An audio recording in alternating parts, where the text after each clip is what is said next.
Chief White taking swift action against both officers. The officer in that domestic violence case was in court here in Taylor earlier today. The judge thought that there was enough evidence for him to go to trial.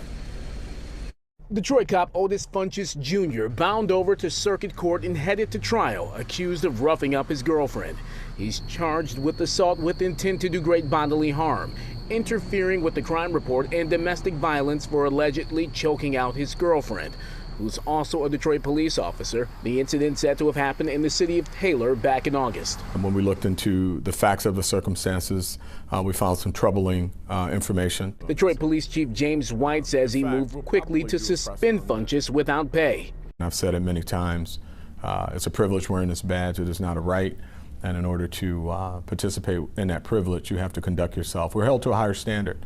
And the actions that I saw and the investigations that I read was that he did not meet our departmental standards and he was not acting appropriately. Chief White also confirming a former officer is being investigated for allegedly stealing thousands of dollars from a kiosk at the Detroit Detention Center. The theft happened back in mid-January. Authorities realized they were light after conducting an audit in August. We notified Internal Affairs, Professional Standards. They opened up an investigation, and within a couple of weeks we had enough where we knew a gross policy violation had occurred. That officer was suspended without pay but resigned before facing a disciplinary hearing.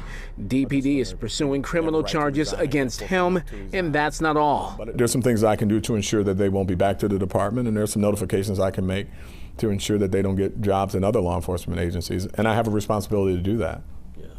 And I take that responsibility very seriously, so I will be doing that. Chief White says as jarring as the allegations are, they are not representative of the department.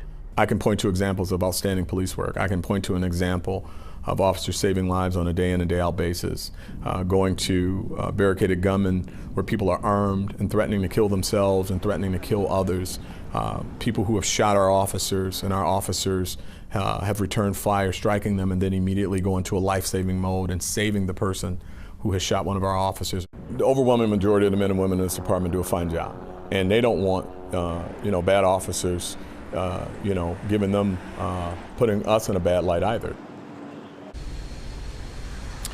Now, Officer Funches, the officer in that domestic violence case, still suspended without pay. He was given a $10,000 personal bond and is due back in court November 1st.